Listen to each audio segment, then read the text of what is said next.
Oh, here we go. This is working well. This is Matt from the Good Trouble Show with my black background. Last week, senior aerospace executive and retired Army Colonel Karl Nell had this to say at the SALT conference in New York City. And so, Karl, here's the million-dollar question. Do you believe that a higher form of non-human intelligence has visited this planet? Right. So non-human intelligence exists. Non-human intelligence has been interacting with humanity. This interaction is not new, and it's been ongoing. And there are unelected people in the government that are aware of that. And so, Karl, that is quite a bold statement. I'm wondering, and I'm curious, how confident are you that that is true? There's zero doubt. Zero doubt. Zero doubt. I screwed up the background, the magic of TV.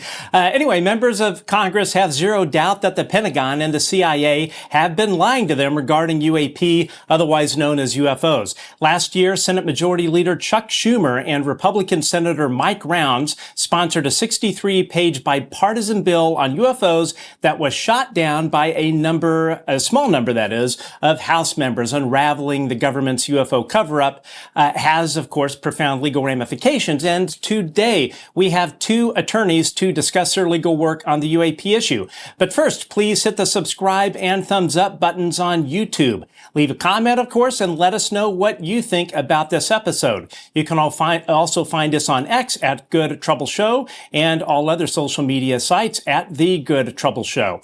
And, of course, wherever you enjoy your podcasts, you can find us there as well. Just search for The Good Trouble Show, and we are slowly getting caught up on all of our podcast stuff. So I think probably about 4 more episodes and uploaded to our podcasting hosting platform, and I should be hopefully good.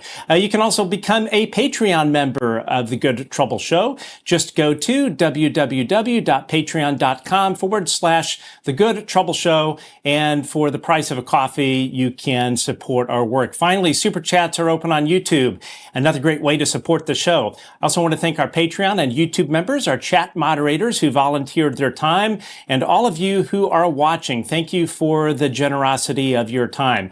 Our next two guests are part of a group of lawyers working on UAP legislation for the New Paradigm Institute, which was founded, of course, by Danny Sheehan. On your left here, and that worked okay, please welcome Ivan Hannel. And on your right, welcoming him back for a second time, Jim Lough. Let me unmute you there.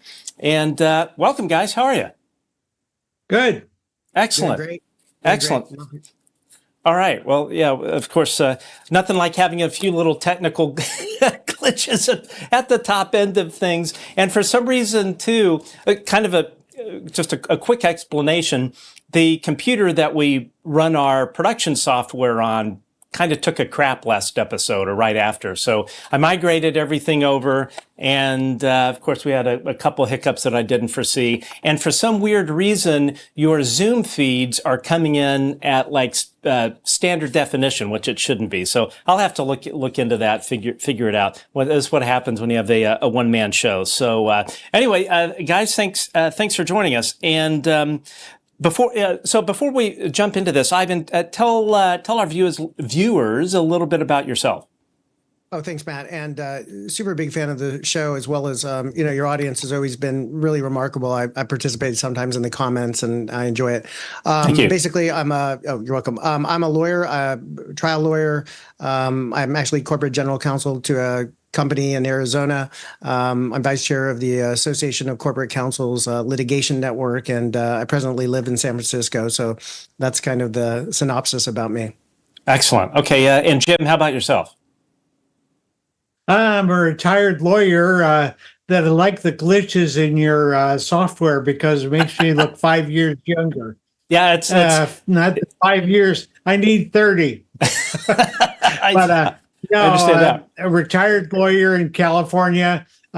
Spent most of my career working on state and local legislation, and I practiced election law and handled First Amendment issues.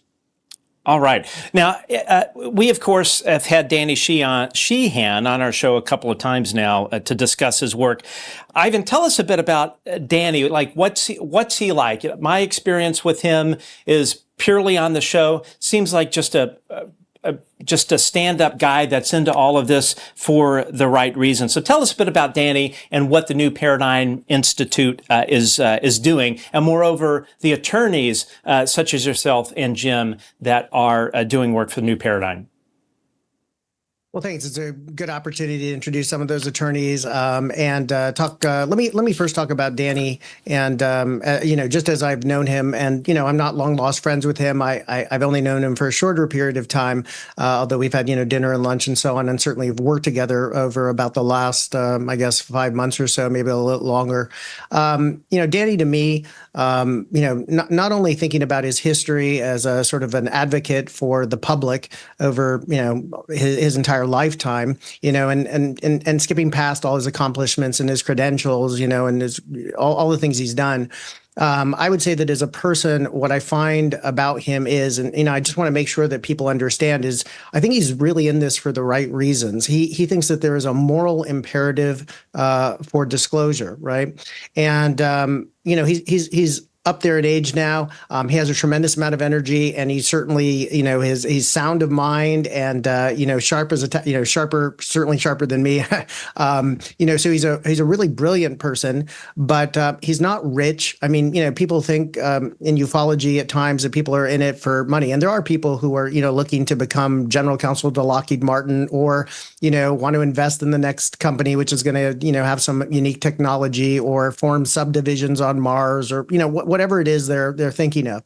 But I just really have a lot of respect and admiration for him as a person. He's had a longstanding commitment to the issue of UFOs, UAPs, however you decide to call it, and he's maintained that for, I think, 40 years now plus. He's the type of person who's approaching it from at least from my perspective, from what I would consider a moral imperative, less than any other thing. And when you're at the tip of the spear, you're going to sometimes put yourself out there and take some risks. And I know people, anybody who's doing that's going to sometimes, maybe not say things perfectly, but Danny's a humble person. And, I have a lot of admiration for him as an individual. And I think to me, that's really important, because within ufology, and I'm just going to use that term, there is so much infighting and negative commentary about people in it. Other people have the wrong reasons, or they're part of the conspiracy, or they're this, or they're that, or they're misinformed, or they're deluding us, or whatever. And with Danny, there's just none of that. He is who he is. He's in it because he believes that, human beings, not just in the United States, but around the world, have a right to know. Have a right to know. And I think that's just what I would say about Danny himself. Now, switching gears to NPI's lawyers, obviously it's more than just me and Jim. And just let me just say one thing about Jim. He too has been at the forefront of this for a long time in terms of his personal interest. I think he was prescient, if that's the right word, ahead of the game when he created, some of his books. And I'm just going to throw one up. I know you're going to maybe mention it later, but his UFO briefing book came, in 2020. So he was writing this in 2020. It's really a remarkable book. I encourage everybody to read it and read it again. So the NPI attorneys are a diverse collection of people. And when I say diverse, I don't mean, I mean diverse in mindset or in thinking. We don't have the same approach to all issues. And I wouldn't be a part of an organization myself that required uniformity of thinking, a direct command from, and certainly Danny's not that way. But I'm just saying that, they have a diversity of thinking, a diversity of experience, and they're generally great people. And for example, and I'm just going to mention a couple of names just to, to let people know that these are people who actually exist. This is not just an amorphous group of attorneys who, are mentioned in podcasts. There's an attorney named Hunt Willis, good trial attorney out of North Carolina, ex-military background. Sean Munger, another attorney who's on the social media scene, and they both given me their permission to mention their names. And he was an ex-Marine, and he's got a lot of interest and commitment to this. And I think they're reasonable people who really want to find out what's going on. So I have a lot of respect for my colleagues, and I'm not mentioning some of them who, and we can talk a little bit about this later, who don't want to be named because they're at points in their career where they just don't think it would be judicious, let's say, the stigma, as you might call it. So they prefer to maintain themselves a little bit more behind the scenes, or they just, that's just not their style. But that's something to talk about, right? Like, why can't attorneys, and I'm not talking about the NPI attorneys in particular, but I'm just saying for professionals of all sorts, there's a reluctance to say, this is something I'm interested in. And that's something that, that we can talk about more later, but I do think it's important. So NPI attorneys, good attorneys, mixed opinions, diverse backgrounds, summer experiences, for example, like Jim, and others, are not, have not had such an experience like myself, unless you count my 2 years here in San Francisco, which I think qualified me for some sort of something, some sort of alien right. experience, So anyway, so that's who we are. So they're real people, real attorneys, and we welcome. And I would just use this podcast as an example to say that if you are an attorney and you have a background in, well, first of all, an interest. Have to be a reasonable person. You should be a barred attorney. Currently, is preferred, significantly preferred. And if you have background in national security or similar issues, you're always welcome to reach out to us. But we talk to everybody, and we're open. So that's who we are. And Danny is our leader. And some people, it's not a full-time commitment. It's a volunteer organization. I would just let everybody know there's no money coming our way, at least that I've ever been aware of. And so, people with good motives and trying to help as we can. Attorneys have a limited but distinct skill set, and so we bring something to the table. Along with others, the scientists and the sociologists and the other thinkers and the psychologists who are bringing this issue to the public. And when you say barred attorney, you don't mean barred from practicing law. You mean as in the bar, right? No, I don't mean. Neither behind bars, not like Giuliani. Don't need to see him. He's gonna, just like if you're a barred attorney. So although there is a tremendous amount of people who are, let's say, law school, students or paralegals or people who have a sort of a adjacent field in law, the core group of attorneys, it's important, I think, that you have something on the line. There's duties of confidentiality and other duties, and so it's easier to manage that. So if you are a registered attorney with the state bar and you have an interest in this, you're welcome to reach out to me over Twitter or LinkedIn or whatever you have, and kind of and make yourself known and tell us a little bit about what your interest is. But yeah. Love that. Awesome. Okay. So Jim, you wrote the book, and you put it up here. You wrote 2 books, the UFO Briefing Book, A Guide to Congressional Oversight of the UAP Phenomenon, and Threat to the Body Politic, Foo Fighters to UAP. So I'm curious, did this play a part in you joining the NPI efforts? Yeah, it did. Probably the legal group flagged me because of the books, but I've enjoyed being part of the group. I'm sort of, I call myself ex officio, which one of the few Latin phrases I can actually pronounce. But what it means is that I participate, but I leave it to the group to make decisions because I'm not quite that plugged into the New Paradigm Institute on their overall plans and programs. And but my role in this is I'm a little different kind of attorney because I spent my time in government and did a lot of legislative drafting or defending or challenging legislation in court. And so my average case would be arguing about a sentence and what it means in a particular statute. And so I bring a little different flavor to it. But because of I have a disability, and because of that, I tend to limit my external obligations. Having spent a career as as an overworked person.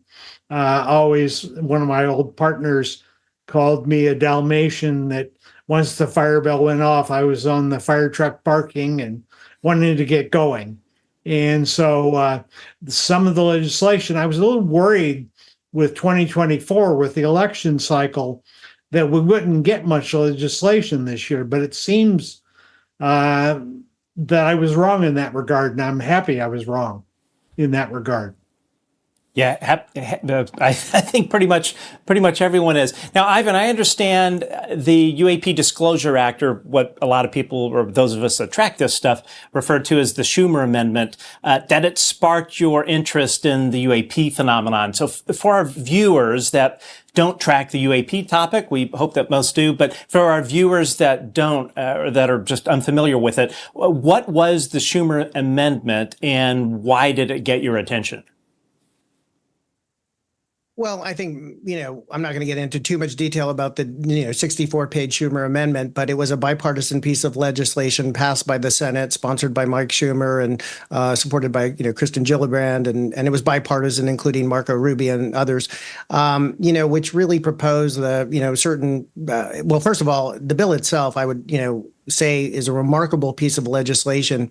It was extremely well written. I mean, not all legislation, whether it's at the state level or city level or certainly at the federal level, is written with great clarity. And so that was something that was very surprising, right? But I want to step back from that and just to say that for myself, I'm not one of those people who had a longstanding interest in UAP or UFOs. I mean, I did watch, back when I was a kid. I'm 53 now, so I'm older, but I remember watching like In Search Of with Leonard Nimoy with my mom, and she loved it, and it was like this very, with it was a long time ago, and those mysteries and so on, and I enjoyed them, but I just didn't I didn't have a direct experience, and I didn't find the evidence, largely because I was ignorant of it, and I'm mad at myself for it, but I didn't really consider the evidence that was out there like a lot of people.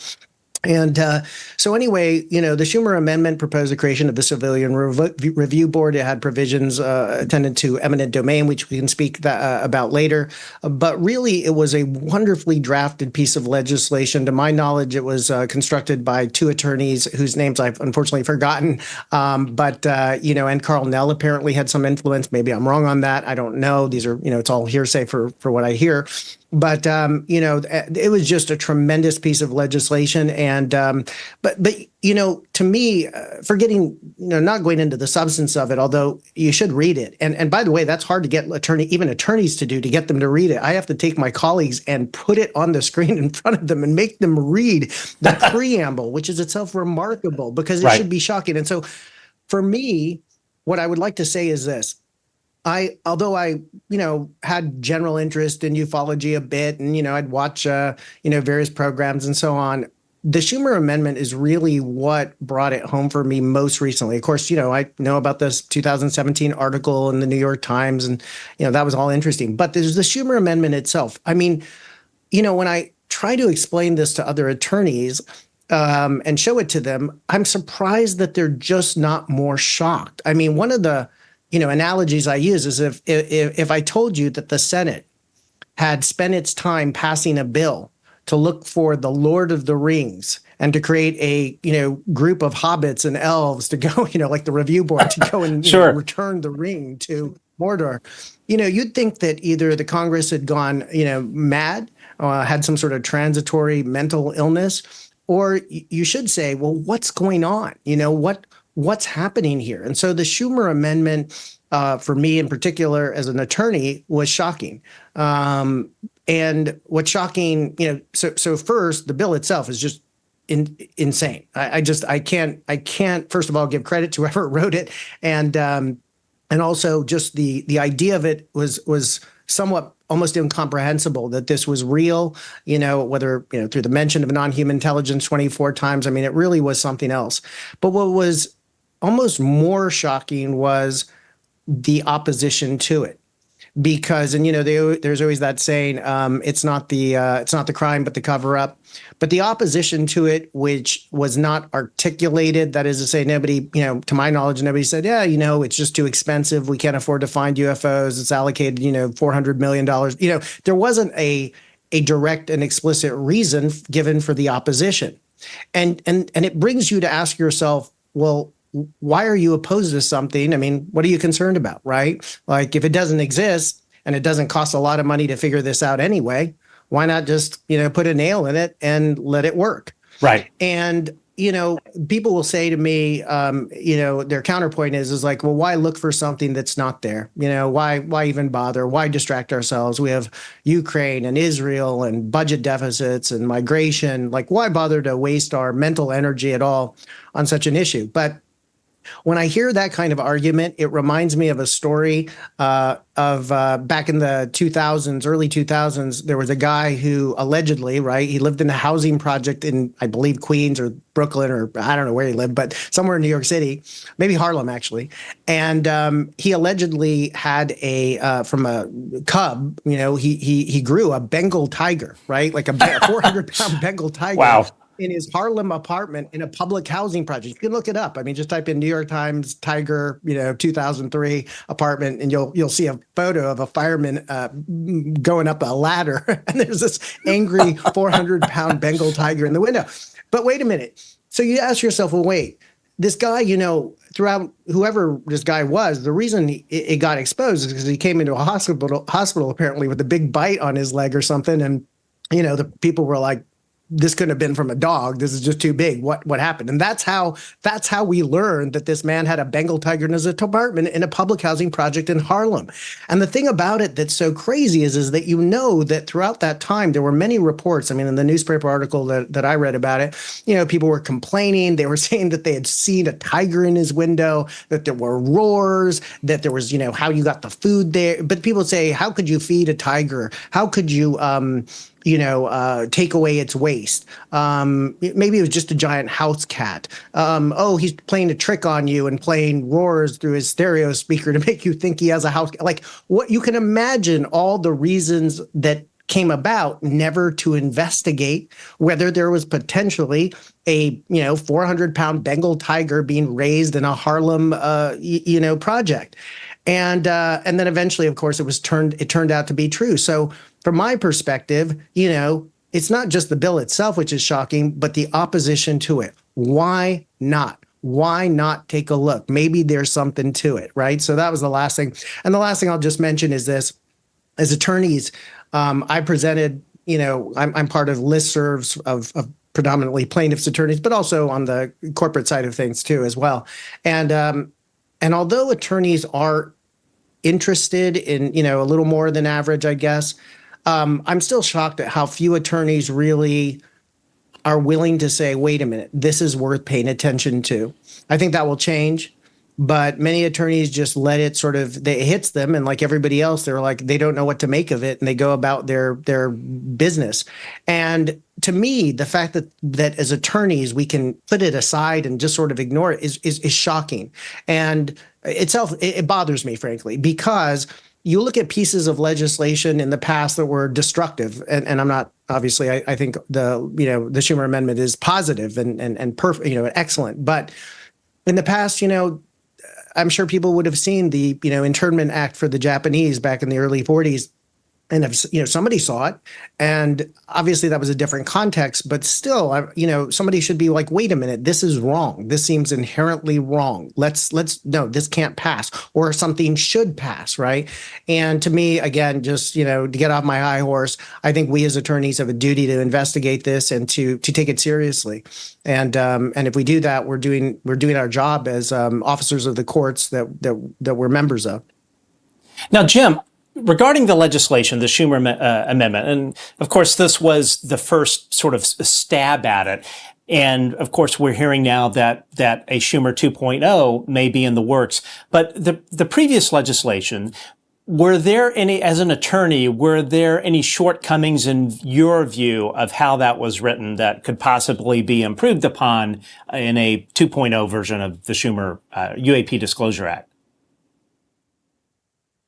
I really don't think it can be improved upon the way it was drafted. It was elegantly drafted. My hat's off. I drafted for a living legislation, and maybe not at the federal level, but I also worked with the League of California Cities and often talked to lobbyists about Washington legislation. The problem they have going forward is, Ivan talked about the issue is it's really hard to redraft a bill when the other side isn't really telling you why they're opposed to it. And so there have to be discussions going on behind the scenes where the authors will try to address those concerns in a way that keeps the bill whole, which is why we're not getting a copy right now. They're in the drafting process. This is the time every year where we're sitting around waiting for them to finally produce a public copy. But my guess is they're mostly trying to address problems that have arisen, new problems that maybe they hadn't thought of, or the opposition and redrafting it. If you recall back in 2021, when Senator Gillibrand brought up her massive change to the pending UAP law, that there were eventually a lot of changes to that when the Defense Department and the intelligence community complained about certain things. And so they made some tweaks in the Gillibrand amendment. And so probably we're going through the sausage phase at this point. And mostly for a bill that has been here before, it's mostly about how to address the new ways that they're trying to hide the records. And secondly, how do we address the complaints about the bill in a way that still has the kind of force and effect that the Schumer bill has, that created such a stir? I mean, if a bill goes through and no one has a problem with it, usually there's something wrong with it, because, usually bills are drafted to fix some problem, and there's no problem on the face of the earth that doesn't have opposition. And so dealing with that opposition. So I would love to be a fly on the wall in the Senate Intel Committee to see what's going on. Probably you'd learn more about at lunch than you would in the committee room, though. But that's where we're at right now. So we'll see. But We'll see. I have great hope because both, this is so unusual. I don't think people really realize it. We have the Senate Majority Leader drafting a bill with one of the rising leaders on the Senate side of the Republican Party. And the other subject that those two senators are working on hand in hand is AI.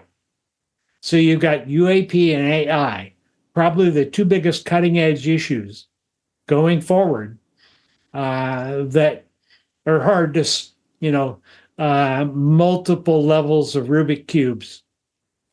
We're living in interesting times. That's for The sure. ancient curse. Yeah, for sure. I want to circle back on something that you spoke about earlier. I would imagine, as an attorney, you and your colleagues are used to reading legislation all the time, because obviously that affects your job. And you would think something like this, especially 63 pages worth of legislation, it's not like this was some one-page obscure thing put forward by some obscure lawmaker. As Jim mentioned, this was the Senate Majority Leader and another senator who is on the Senate Permanent Select Committee on Intelligence. Why do you think your colleagues just seem to have absolutely sort of no interest in your experience? Any theories as to why? I don't know that it's, I mean, there may be a few out there who have some, I don't know, malevolent interest that they've not spoken about. You know, I don't really know. I don't have a great answer for you as to why they don't think about this or consider it strongly. You know, it did pass the Senate. Now, granted, it didn't pass the House and it didn't, you know, it's not the law. But, you know, the Schumer Amendment specifically, but it's hard to explain. You know, I tell a story just to give, you know, this is just for your audience to kind of understand things. I was on the Civil Jury Instructions Committee back in Arizona a few years back, maybe 4 or 5 years ago. And that's a committee that meets that's part of the state bar, which proposes revisions to jury instructions or new jury instructions, because as the law changes, you have to synthesize the law for jurors. So when they meet in the jury room, they have a sense of what the legal standards are or what what assumptions they need to remember and account for, and so on. And there was a jury instruction about punitive damages designed to punish or deter defendants who have done something wrong and deeply wrong. And in that jury instruction, I recall it used this language that for punitive damages to occur, the defendant, should have acted with an evil hand guided by an evil mind. Okay, that was actually the language in the jury instruction, and it came from case law actually. So it was copied from some judge's ruling, and then it got filtered down into the jury instructions. And I remember sitting there with a group of colleagues, and they were more experienced attorneys than me. And I said, when they just read it, I was like, I said, what does that mean, right? Like, and I was a little less diplomatic. I probably said something like, "What the hell does that mean?" Right? Sure. Because what is this, out of Shakespeare, or is this Game of Thrones language? Like, of course. And I remember there was sort of an inertia. They were like, well, it's in the, case law, and it's been there for a long time, and we know what it means. And I was like, well, how is a juror going to know what does that mean? I mean, it sounds almost like somebody's creeping under the table with their evil hand, guided by an evil mind. I was like, what are these people talking about? Well, despite my protest, nothing worked. And well, it didn't work at that time, but a year later, they finally changed it. Okay. And now I don't think that language is embedded in the jury instructions to my knowledge. But the point is this, that attorneys, like anybody else, they focus on what's in front of them. But I think they should be shocked. And I think one of the problems is that attorneys aren't talking. Those like myself and others need to have the courage, or those who just have an interest. Maybe they're not as deeply involved, but they need to tell their colleagues that this is something to take an interest in. Because if attorneys only keep it inside like other people, right? Where does it go? It just stays as a curiosity, something we, watch on a documentary, at home, but it doesn't become part of the legal conversation. And now, granted, I understand their point, right? The counterpoint is, well, we don't know that anything's actually there, but this is why we need to look, and this is why we need to talk about it in legal communities, whether it's at your local group of lawyers at a bar or a listserv, or if you're a member of an organization. Get people paying attention to this and get this in the conversation. And if we start doing that, I think more attorneys will focus on it. Like Jim said, though, legislation, at least the Schumer Amendment, was fantastically written. Kudos to whoever you are out there. You have my respect. And I hope to meet you one day. You did a great job. And so well done. But attorneys are like anybody else. They focus on, the arcane issues that are right in front of them, and don't necessarily pay attention to things which are of national and really human import. Well, hopefully one day in law school, they'll be talking about this amendment and how the second one ended up being passed. And that would be great. Well, yeah. NPI is trying that. There's and I hate to mention, well, I'm not going to mention her name, but there's a dean of a major law school who has expressed interest in this. I haven't really had much chance to follow up on it with her, but she said she would be supportive of getting in touch with colleagues who would help us, get into this. But as we've approached professors, right, especially those who are involved in national security and so on, law professors, they themselves have been reluctant for various reasons. It's the stigma. Again, it's the stigma of this is too woo, this is too kooky. crazy. This seems nuts, and it's holding everybody back. And it's such a ridiculous thing. I mean, most attorneys and most people will admit straight away that if you said, well, do you think there's, aliens here now? They might say no, or they have no reason to believe that, or whatever. But if you ask them, okay, but do you believe there is a potential for a non-human intelligence to have visited the Earth, or perhaps will visit it, or whatever? Oh, almost all of them will go to the sort of trite statement of, well, of course, in the grand history of time, the universe is a big place. God has ultimate power. He could, they go into the sort of the platitudes, right? Like, yeah, it could happen, but it's not happening now. And then you say, really? Well, if it's not happening now, what do you make of all the videos? What do you make of all the photos? What do you make, that exist in time before AI made it so easy to fabricate them? What do you make it about all these testimonies?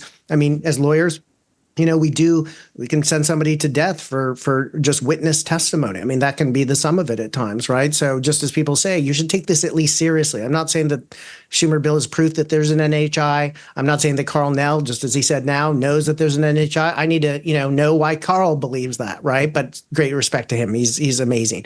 But this is a topic worth exploring by lawyers, by legal scholars, by people who are fields adjacent. It must be engaged. It cannot be ignored, because one day it may present itself in some way, and it's good to be prepared. And we can talk more about that later, because I have a sense of something that might help. But let's get on with your other questions.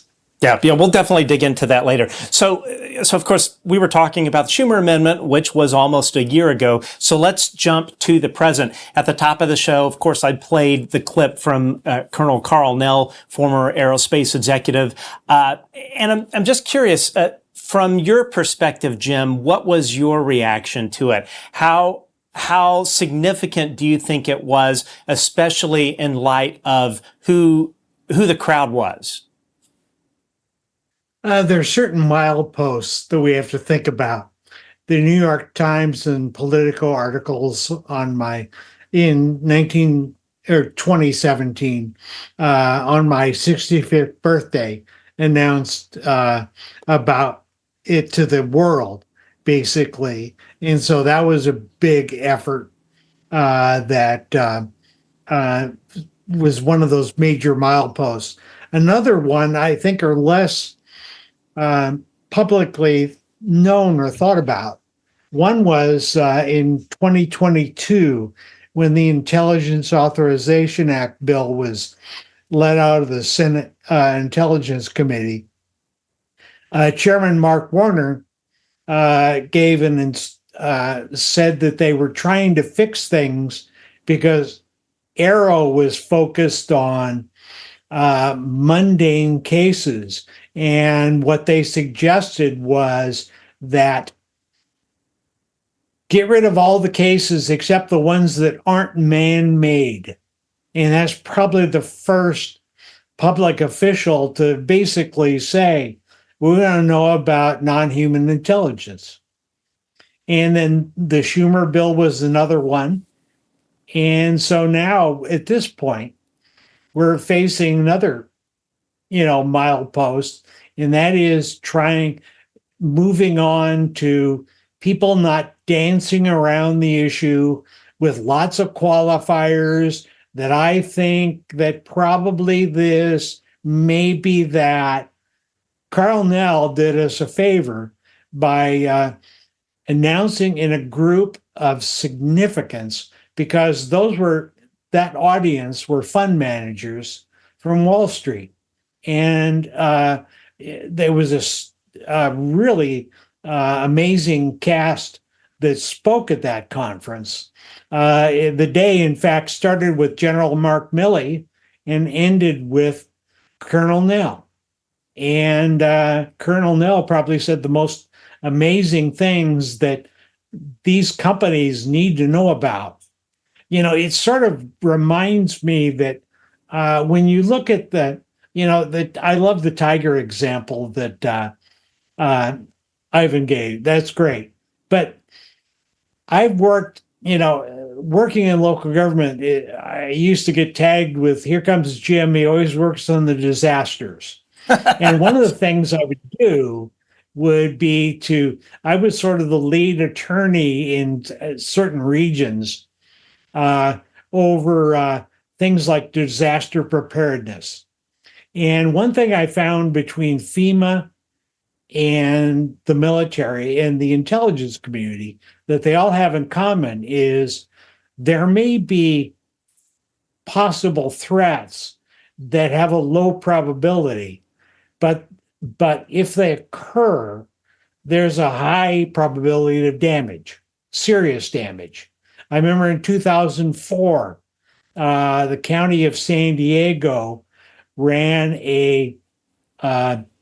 we'd run these games, or they have a better name for them than games, but where you try to figure out what's going to happen if something particular happens, a fire, flood, pandemic. And in 2004, what we did was, the question was, what happens if a dirty suitcase nuclear bomb goes off in downtown San Diego?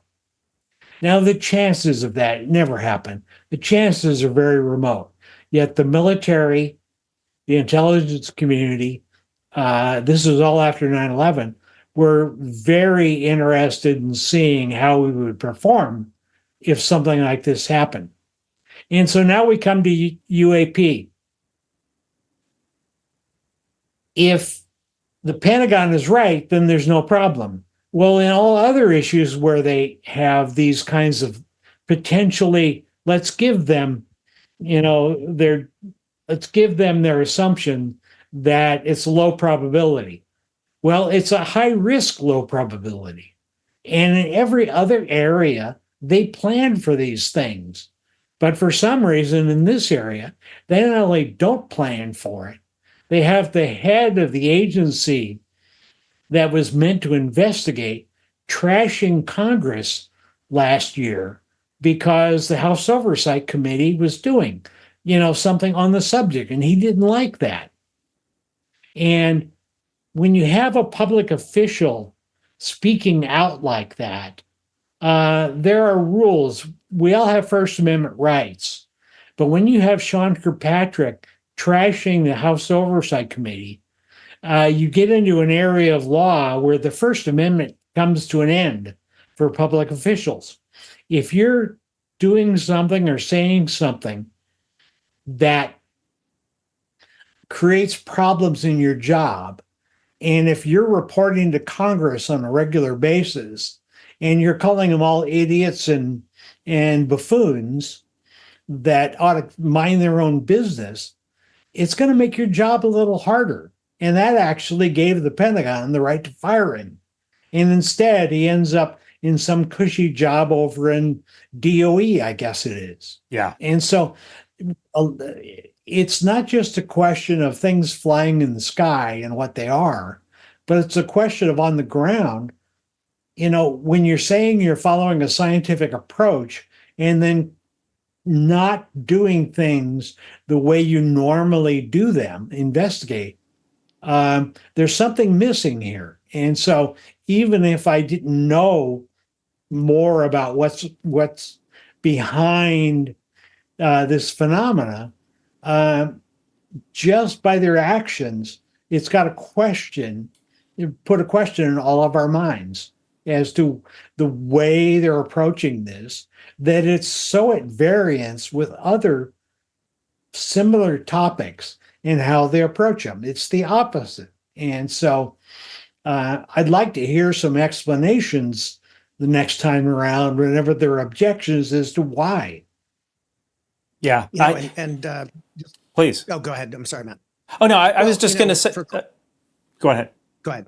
Yeah, I was just going to say, you talked about something missing. I think the one thing missing was competency from having a director of Aero that actually knew what the hell he was doing. And Sean Kirkpatrick definitely wasn't that. And I would certainly say he was playing some kind of game or games. And but hey, he's living the high life at the Department of Energy. Go figure. Ivan, go on ahead.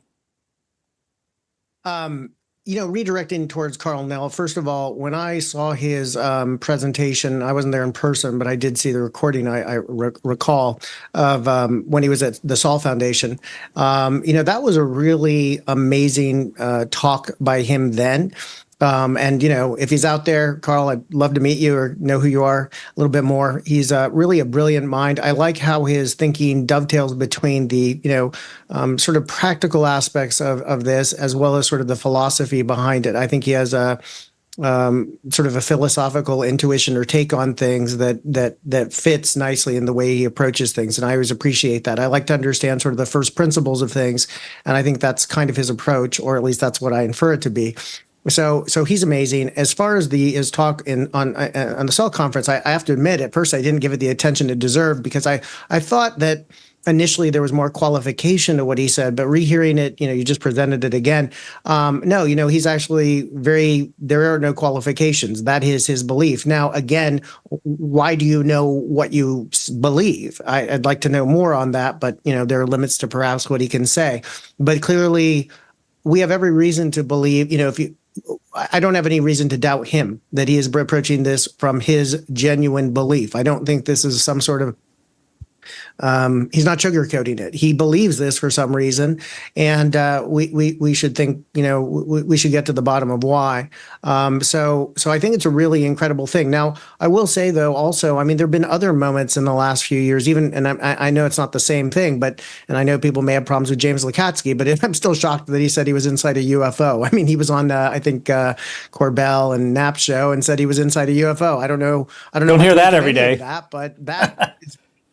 Yeah, when somebody says, hey, he seems like a smart person, that they were inside a UFO, and that, that is, either he's insane, possible, but he doesn't seem insane. He seems like he's a smart person too. Maybe he's, everybody in Euphology is always a double agent or a deceptive actor or whatever. A grifter. But at some point, Right. But if anybody were, in terms of intelligence and sort of intellect, I think Karl Nell is right up there. But I attribute him with goodwill, and I assume he's saying what he's saying for reasons. I wish I knew firsthand exactly what those were. But I think we have to take stuff like that seriously. We can't, one of the problems in ufology is everybody doubts every person's thinking. And at some point, and I'm getting philosophical here, and I'm not going to do this the whole show, but if we believe everybody is malevolent within ufology and outside of it too, what are we actually bringing to this non-human intelligence? There's nothing to bring to it. We have to, at some point, accept or believe in some of the goodwill of our fellow actors, like a Karl Nell. Now, Sean Kirkpatrick, I don't know why he's so interested in debunking something that he thinks doesn't exist. I always find that a little strange, right? Yeah. That's a strange thing. If you think, if you know something doesn't exist, you tend not to talk about it so much, right? I don't have an elephant in my living room, so I don't talk about the elephant because it's not there. So his interest and almost fervor and I'm not going to call it a psychosis, but it just at some point it crosses the line. Most people, when they leave a job, try not to bring it with them. They go on to different opportunities, different things. But he's not willing to let go. So it's a personality quirk, and it's something to look into. Character does matter at some level, and I think we see it in our country, and sometimes it's absence, right? Character matters. I have some concerns about his approach to things. So yeah, that's the limits I'll say about Sean Kirkpatrick. Yeah.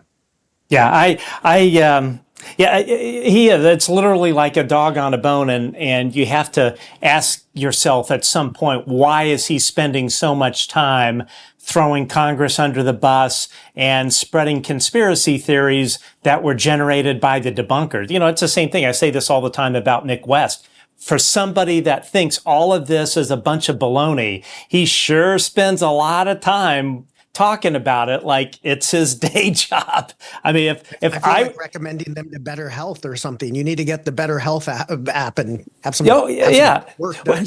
Do some work. And it was Jeremy Corbell that said at one point that these debunkers suffer from some kind of psychosis because of this dog on the bone mentality. And as I say over and over again, our time on this earth as humans, that is literally our most valuable commodity. So if I didn't believe in something, I sure wouldn't be spending 8 hours a day on Twitter or running Metabunk or rewriting Wikipedia pages. I sure wouldn't be doing any of that. I would be doing something more fun. Okay, so let's move on to the present as well. So last week, Senator Ron Wyden of Oregon issued this statement. Wyden secures new protections for intelligence community personnel facing political firings and whistleblower retaliation. Wyden provisions are going to be included in the 2025 Intelligence Authorization Act. And he highlighted these 5 provisions. A, allowing whistleblower complaints to be provided directly to Congress if sending the complaint to the whistleblower's agency, as is currently required, could compromise the anonymity of the whistleblower or result in the complaint being delivered to the subject of the complaint. B, ensuring that whistleblowers can't have their security clearances revoked on a pretext. We've certainly heard a lot about that happening. C, removing the cap on damages for retaliatory revocation of whistleblowers' clearances. I think that's a capital idea. D, prohibiting as acts of reprisal public disclosures of whistleblowers' identities, as well as orders to undertake psychological examinations. And then finally, ensuring that that former intelligence community employees can still submit whistleblower complaints. Jim, why is this legislation even necessary? I thought that whistleblower protections were already included in the current legislation. Well, there is since 1989, there's been a general whistleblower law. But what we've seen in the intelligence community, particularly in the cases of Lue Elizondo and Dave Grusch, is after they filed, that's when their personnel files and issues were raised about them by anonymous sources. Usually when you file a complaint, the counsel in the particular agency will be telling people, nothing gets released without me seeing it, because you can't go business as usual when someone's raised a whistleblower attack. You have to make sure that things just don't go out. They cause more harm to the problem. Yet when it comes to UAP, that seems to be happening. Now, Senator Wyden's bill, from what I can tell, isn't just about UAP. When you have, with the intelligence community, you have an agency that deals in secrets, and so you can't just pick up an article in the New York Times and read about what happens, because even if there is an article, it's going to be sourced by people at the agency. So getting through to the truth in this area is probably the hardest in government. And so you need those kinds of protections. So I can't wait to read the text of that bill. And like so many bills, probably my July is going to be filled with bill reading, I think, which is good considering this is an election year. And the amazing part about this is, I mean, there was just a big fight at House Oversight the other day where legislators either were or should have been sanctioned for their outrageous comments about each other. And yet we're walking hand in hand, Republican, Democrat, forward on these UAP bills and these whistleblower bills. So something's afoul. Something is sorry, yeah, please. I think, go ahead, I'm sorry. Oh, no, I cut you off. Go ahead. I I think that Wyden's bill touches a deeper problem than just UAP. And just to add to that is, and a great, more power to him, and to that bill. However, the idea of a bill that's not just for whistleblowing in general, or the infamous $900 toilet seat, or some base where all the cement was too expensive, or somebody got a contract that they shouldn't have. Those are all important things. But I think that from the ufology community, a whistleblower bill should be focused on UAP whistleblowing. A more narrow bill would suit our purpose. These sort of more omnibus bills, and I don't mean that in the literal definition, but the ones that encompass too broad a scope can get rejected for reasons that are unknown or different than, they can occlude the real reason for opposition. Whereas a more narrow bill focused specifically on UAP, whistleblowers relating to the topic of UAP or NHI or however you want to call it. It has the advantage of being, something like that would have the advantage of being more narrowly focused, and also bring to light, in a sort of in a spotlight way, well, if you're opposed to this, then why? That is something that I think would be beneficial to be drafted and proposed at some point. So that's something, that's just my only comment. Nothing against Wyden's bill. Sounds great, but I don't know that it really either politically or and obviously we don't know the text yet, addresses the issues that why we're here, right? Why this program exists and why we're here. Yeah, that completely makes sense. And speaking of legislation, there was more legislation that was presented by Congressman Tim Burchett. Congressman Burchett, you're welcome on this show anytime. I've sent several invitations out and would love to have you on. You're just doing amazing work. So he released this press release. Representative Burchett introduces UAP Transparency Act. Do we know much about it? Ivan, have you read this or have anything to comment on about it? Well, I haven't. And first of all, kudos again to Tim Burchett. Anything that gets in the, that bothers, he's a thorn in the side, I think, to Marjorie Taylor Greene, and anybody who's doing that is doing a good thing, because if anybody's been possessed by a non-human intelligence, it may be her. But that's for sure. I'll let that go.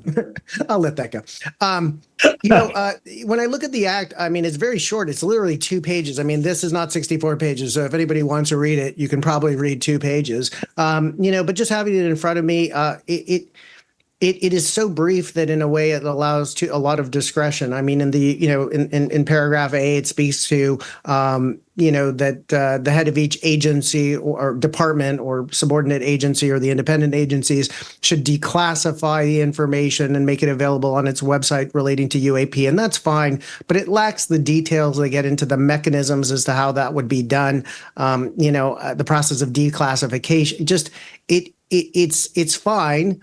But I don't know that it really would put the boundaries upon, the executive agencies that they would need in order for disclosure to be meaningful to the public. So I guess I would say, and I'd let Jim comment further on this, but I just think it's one of those few times I would say something that may be too brief. But again, more power to him if he can get it through. Great. The concern always is that you pass a bill and then you say, well, see, now we've attended to it, and then in its implementation, it's not well done. It doesn't produce the result you had anticipated because it wasn't specific enough. Unlike the Schumer amendment, which had that perfect balance, in my opinion. So I guess I would let Jim comment on this too. I guess I'd say good, but not good enough.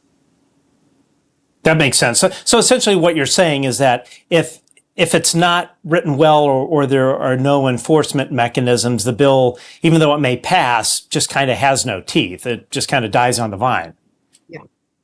Yeah, that's a simpler way of putting it. It lacks the teeth, lacks the specificity to hold them to account for it, and as a result, it although it could be feel good, but not effective in the way that I think maybe a normal person would read it and say, yeah, that should do it.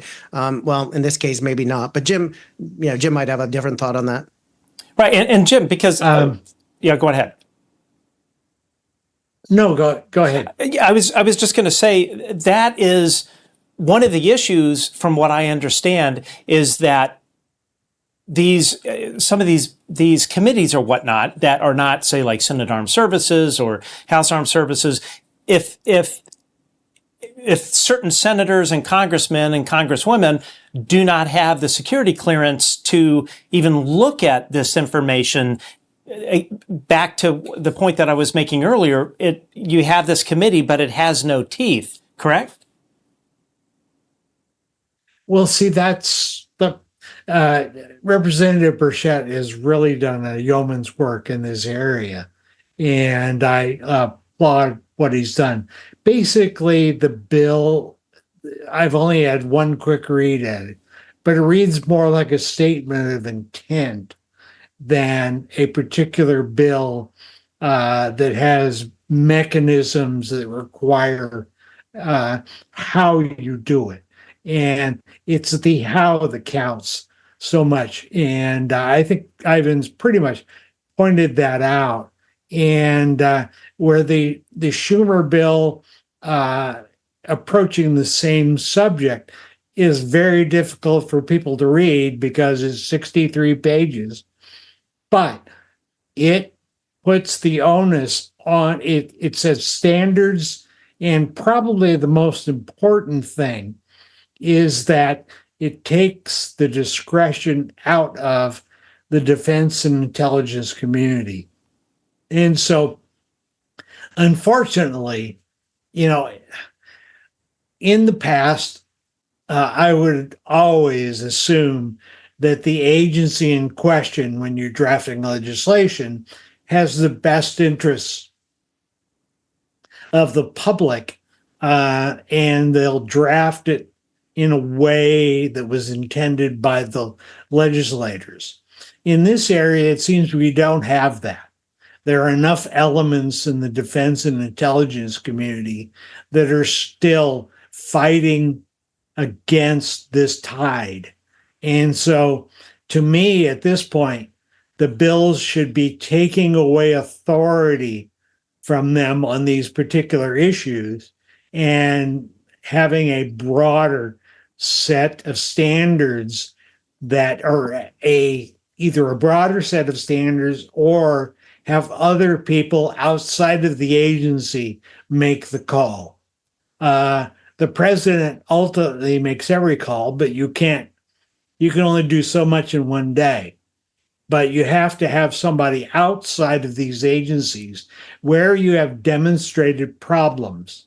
And I think we have those here, to actually be the ones to, declassify or take whatever step is necessary. And so as long as we leave it with the Pentagon and IC, we're going nowhere, because looking historically, as we're talking in this call, I sort of thought about this. There's a straight line between the type of chairman that H.P. Robertson was in the 1953 Robertson panel, that said there were no UFOs, to Edward Condon in the 60s, who actually went around telling professional groups that the intent of the Condon Committee was to put an end to this UFO stuff. And he was quoted several times while the study was going on saying that. Fast forward to Sean Kirkpatrick, and he seems to be following the same playbook that goes back to 1952, at least, as far as formal agency actions on these. They've been pretend outside agencies, but they're not. And so we've just developed an inertia over time because of this. In fact, Colonel Nell talked about that as one of the reasons, I think it was his sixth reason, why there shouldn't be disclosure. And that reason was just intransigence. you have to remember the Pentagon is a very mission-driven organization. And for the most part, they've defended our country well with that mission-driven method. But in this case, we're still on a mission from 1947 or maybe earlier, 52, you name it, forward. And that mission is to keep things quiet until we figure it out. And we're on 80 years now, and they still haven't figured it out.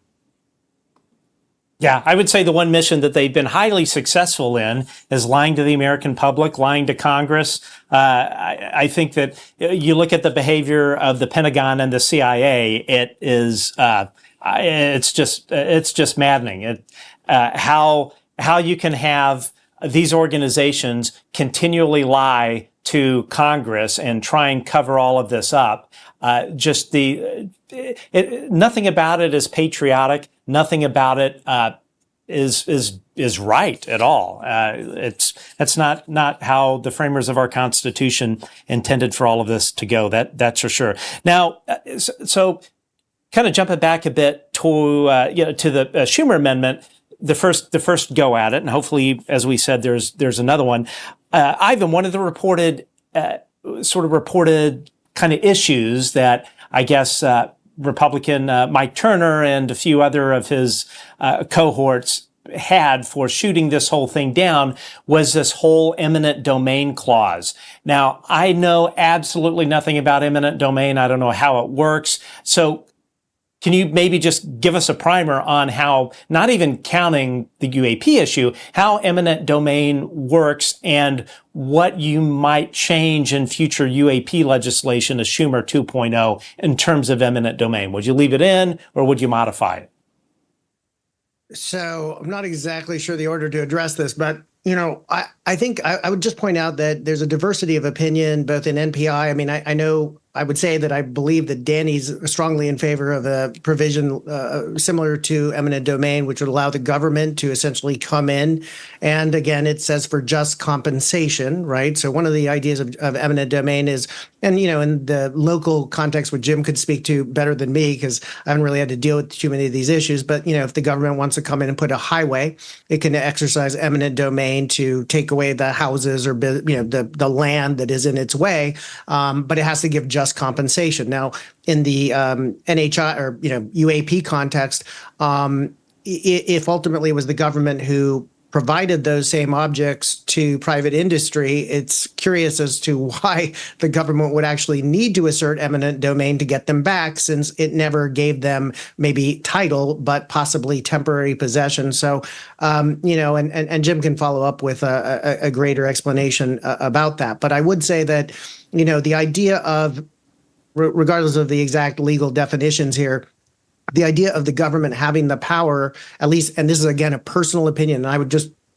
I should have said this earlier at the beginning, a lot of what I'm saying is my personal opinion, and I don't represent certainly NPI or any of the others attorneys in it, or certainly Danny Sheehan. So they have their own opinions. But and again, in NPI, there are people who are actually against eminent domain or for a much milder version, because they think it would be politically not going to move things forward as quickly, right? So they just want to kind of know about NHI and let the technology go to whomever it ends up going. So that's one perspective. But from my perspective, personally, I do think it's important. I think there needs to be a stick behind the carrot to say, whatever is there, it is the property of the people, not just of you. If it happened to fall on your land, that's great. We're still going to, I'm sorry, I still think the government has a right to take it. And to the argument that, it's strange, we're in such a capitalist, and I'm a capitalist 100%. However, there's almost sort of the people who are against it almost have a moral fervor saying, that the capitalism is the ultimate religion, and thus they should be allowed to keep their technology, whether it was given to them by the government or they found it on their land or whatever. And all I've got to say, it's been 70 plus years since you've had this technology and you've done nothing with it. All I got out of it was,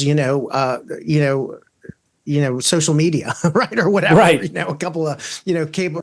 I didn't get what I was expecting. You need to, we need to take it back. It couldn't do it. We couldn't do, I think, any worse so far in terms of feeling the benefits from whatever it is that has been understood, recovered, secured, right? So in terms of eminent domain, whether that unfortunately may be politically a non-starter, I don't know. But it certainly seems to have led to a lot of, the inference is that was what led to a lot of the opposition to the Schumer amendment itself. That was a key provision. Whether that's true or not, I don't know. But for me, eminent domain is an important provision because it produces the stick to say, look, if you have something and you don't disclose it, then the government will come and take it from you. And I think, frankly, I mean, being a part of corporations, being a corporate attorney, I can tell you that and this is true for individuals as well, right?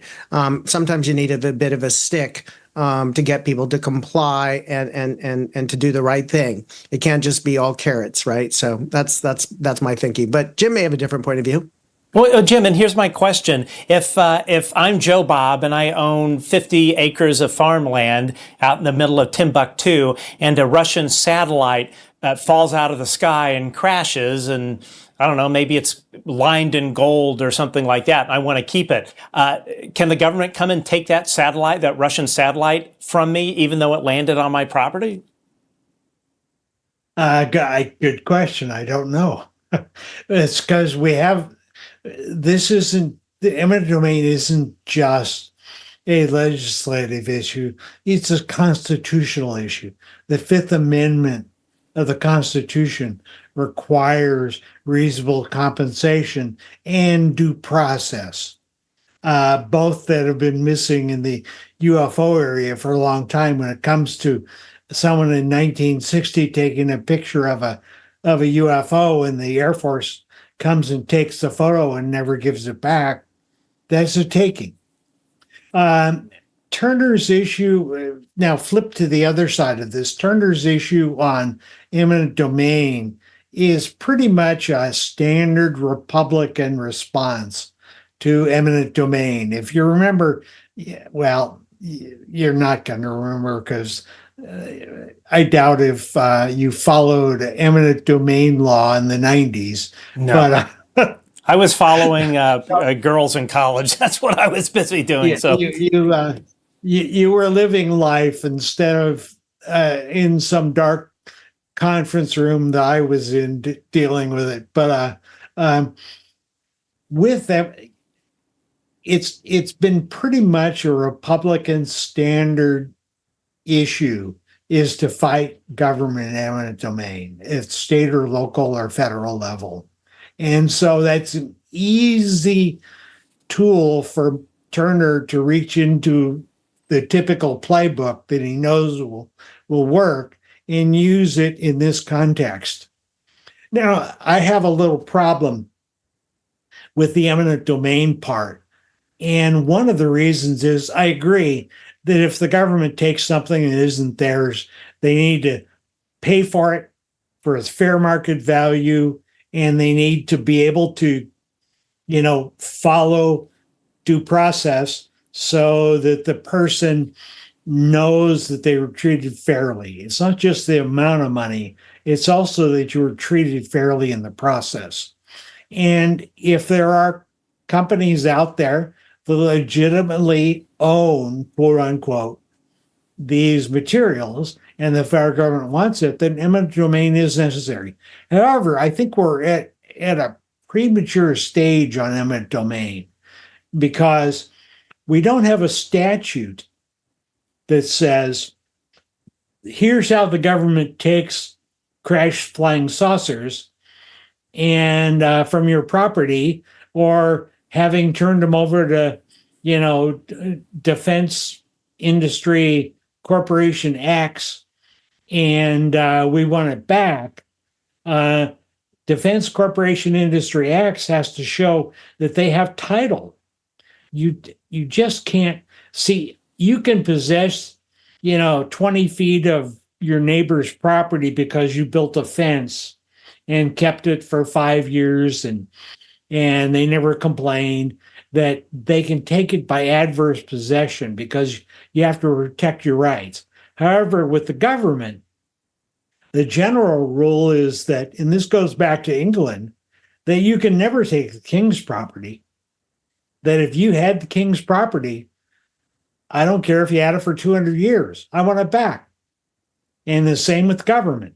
I one time handled a case where we took a house back from the quote unquote owners because they basically moved into a house that was actually on an irrigation district's property, and it was their caretaker's house. And so even though the people had bought it and paid paid a mortgage to whoever they bought it from, it went back to the government because that person that sold it to them never owned it. And so, the general rule is you just can't take government property. In 1988, the General Accounting Office did a study of Pentagon contracts with defense contractors, and it found that they had no way of tracing property that were given to defense contractors while they were operating on these defense contracts.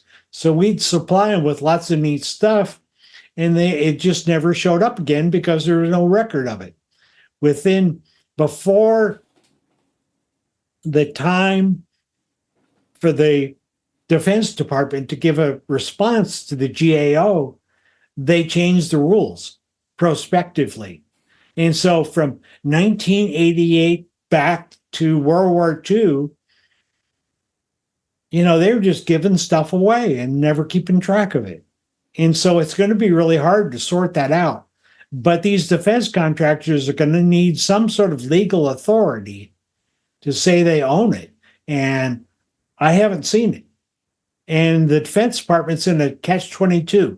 If you say it doesn't exist, that there are no UFOs, then you don't need to pass any sort of requirements that they get to keep the who has the property. And so if they draft a rule like that, then they admit that there are these kinds of properties, foreign, as foreign a property as you get. And so they're in sort of a dilemma. And so one of my things I'd like to do is a targeted set of Public Records Act requests or FOIA requests under federal law for different agencies. What authority do you have, to run these types of operations?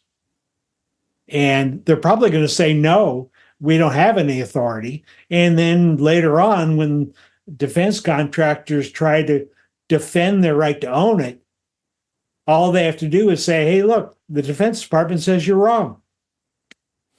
So they're in a catch-22. It's gonna be you can see why lawyers should be lining up. Yeah, they should be. That's for sure. Now, I understand both of you are advocating for sort of Federalist Papers on UAP disclosure. Ivan, what are the two of you proposing? Well, I mean, I don't want to attribute that to Jim in the sense that it was something I thought of and, just been ruminating. I'm not as I don't have the background that Jim does and some of the others do, and certainly nothing like Danny. But what I've seen in ufology as a whole, or the community of people who are interested in, NHI and UAP and so on, is that it's fairly fractured. And one of the strange things is despite how much, despite of our differences with the debunkers or with whatever this UAP or UFO control group may be, we actually have a similar set of interests. I mean, maybe at odds, but at least we're interested in this whole issue altogether.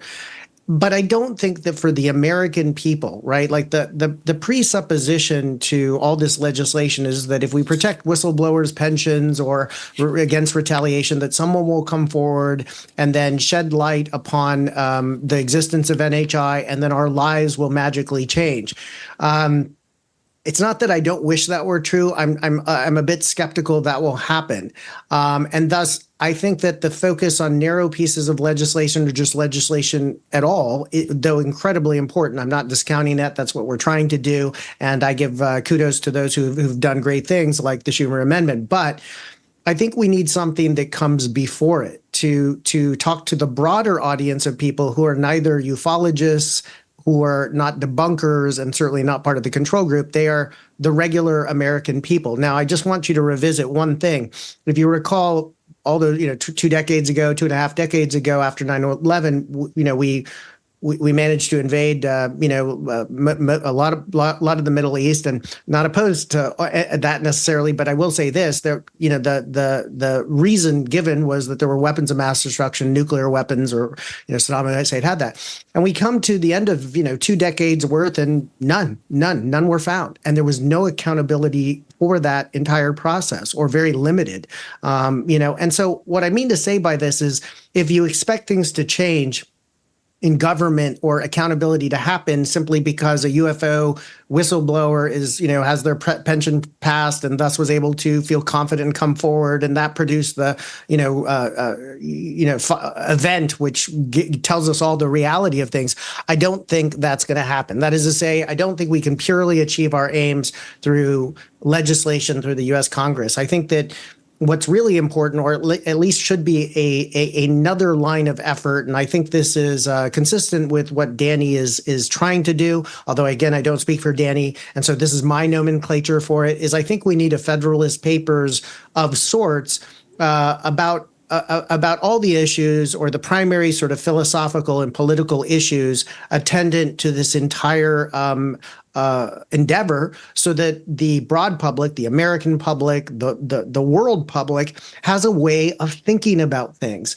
And so, I'm talking about the ontology of it, right? The ontological shock. What is this? What is real? What is true?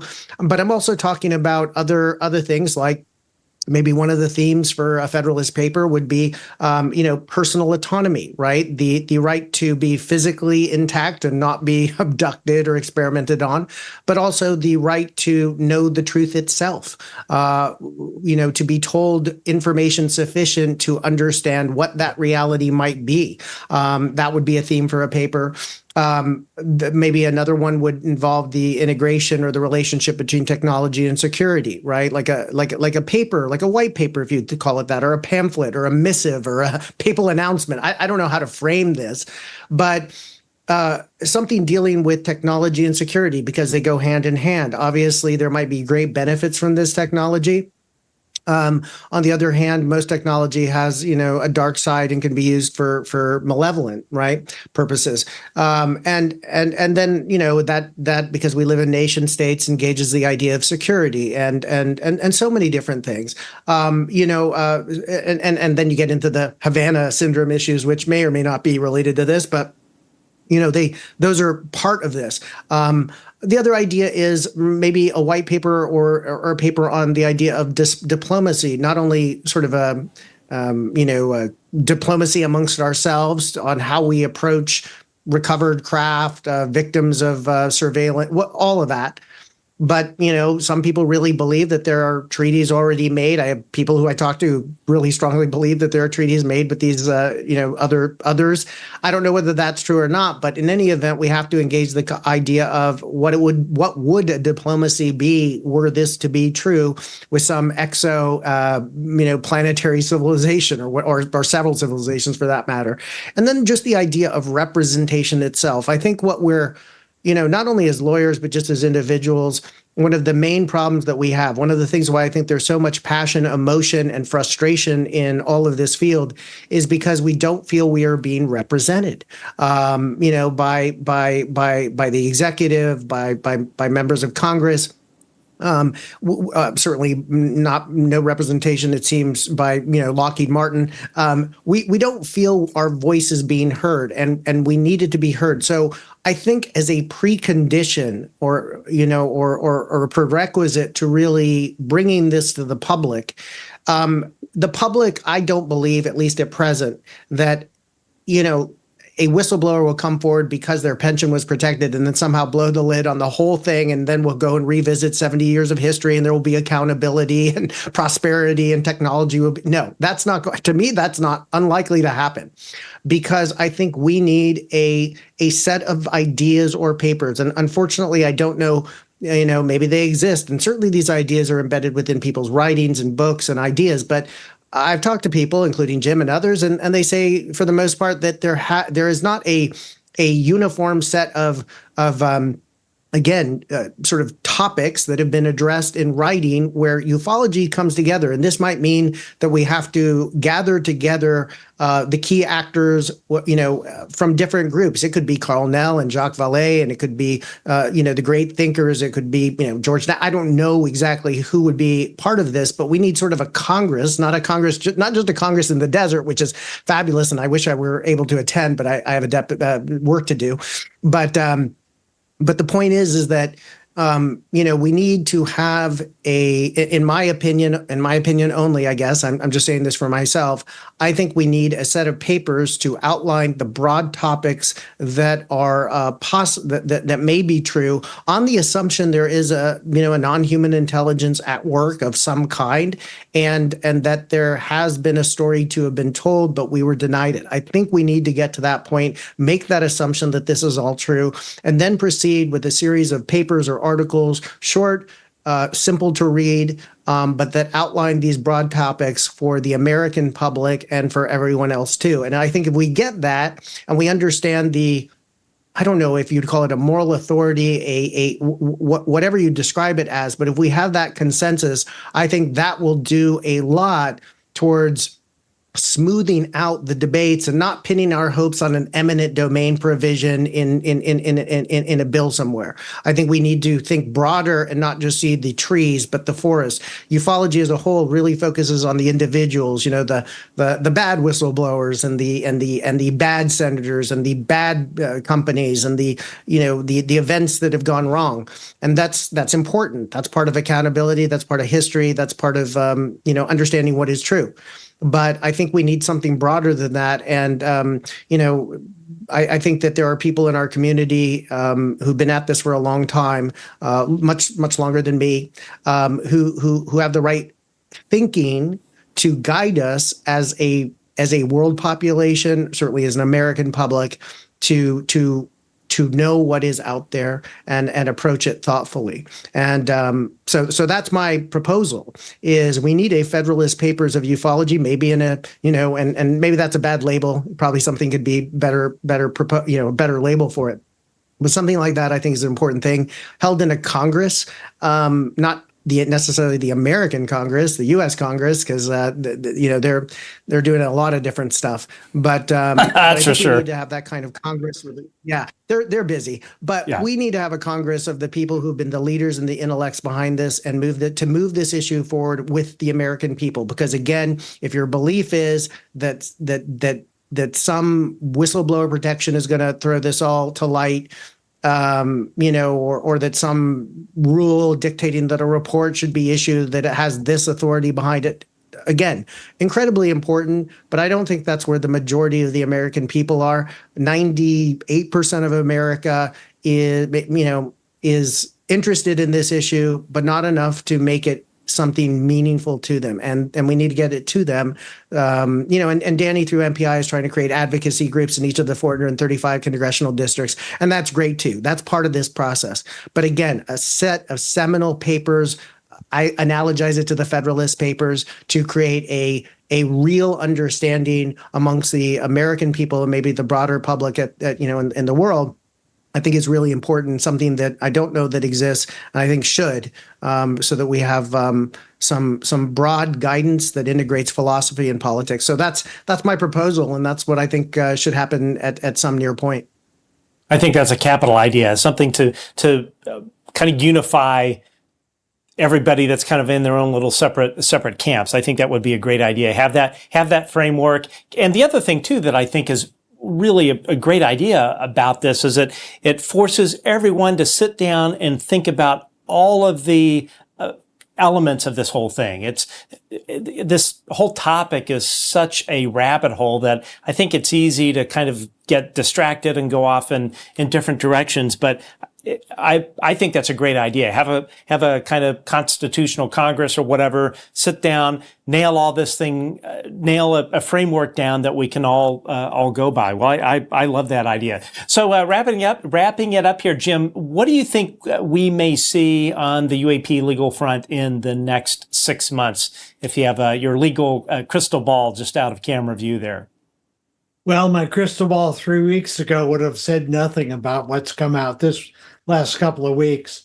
Uh, my thinking is that there'll be the same fights over the bill, and pretty much we'll be down to the Schumer bill, and whether that gets passed this time.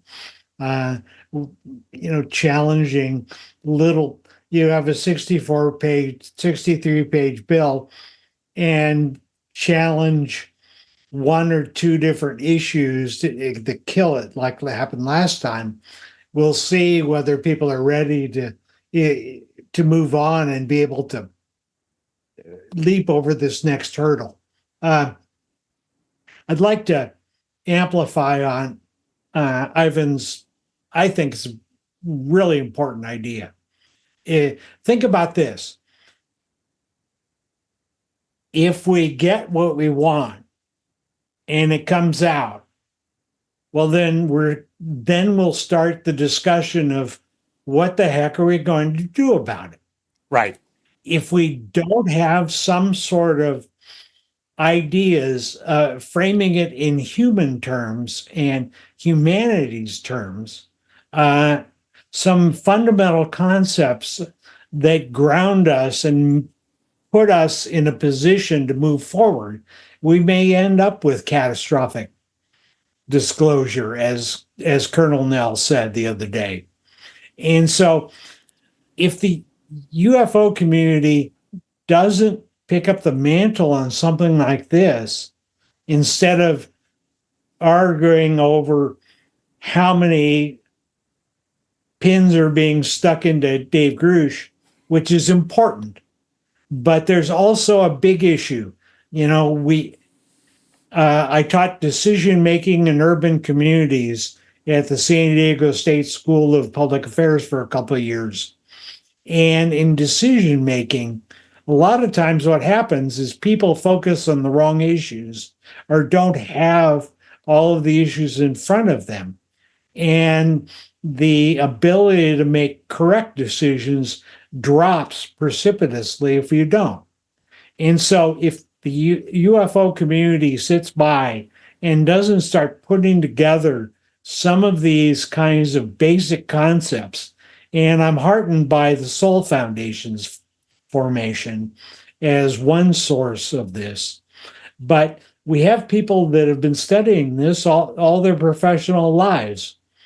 And someone like Danny Sheehan has the gravitas, I think, to be able to, put this kind of stuff together. Now, this isn't, NPI's idea, but I think it's a good one overall, in that if we don't start putting down markers for what sort of is a foundation of how we move forward, how people are viewed, the abduction issue that comes up, other issues will come up, and it'll be left to the talking heads on Fox and CNN and MSNBC and ABC and all the rest of them. It'll be left to the standard rounding up of suspects that have been discounting this will be in charge of setting this agenda. We'll be hearing from, I'm not criticizing people, but the Fareed Zakarias of the world, highly intelligent people that we look to for, global issues, will be looked to, and they don't have the background yet to be able to make these kinds of calls. And so the UFO community really needs to step up with these, whether it's called a set of Federalist Papers or whatever it's called. If we don't start doing something like this, the people that know the most about it are be sitting on the sidelines. That is for sure. I'd love to get to some questions here from the audience. This is from CR. I guess CR is crash retrieval. Thank you for the super chat donation. This person said, had to jump in and comment on this. These guys are presenting this in a very smart and reasonable manner. Interesting discussion. Thank you. Thank you so much for that. Let's see here. Charisma says to MPI attorneys, I am writing a research paper to submit to MPI this semester in law school. What legal issue is most important to address? That's a fantastic question. Ivan, you want to take that? I was going to pass that to Jim, frankly. Or Jim, whoever wants it. Whoever you are, you've asked a wonderful question, and I'm glad you're. It's impressive to see people who are students and probably 30 years younger than me, getting this kind of thinking. And by the way, just those people can reach out, whether you're a law student or just whoever you are as a viewer. You can always reach out, at Ivan_Hannel on Twitter. In terms of the most significant issue, boy, that's. Again, to me, my personal issue is this idea of the first principles, these Federalist principles. But I think that, the idea within the Schumer amendment of a civilian review board, to me, has a lot of impact and is the most important issue. I think we need the representation. And to me, that's what the civilian review board was essentially designed to do, was to produce that voice of representation and authority over these federal agencies to figure out what's going on with maybe these defense contractors and what the reality is. So to me, that's a critical one, but maybe Jim has a different one that he'd focus on. Jim? It's easier to go second on something like this. So I gave you time to think about poor Ivan got. Thanks, Jim. He gave you time to think wasn't there. intentional. It's just basically being an old man just sitting here. But to me,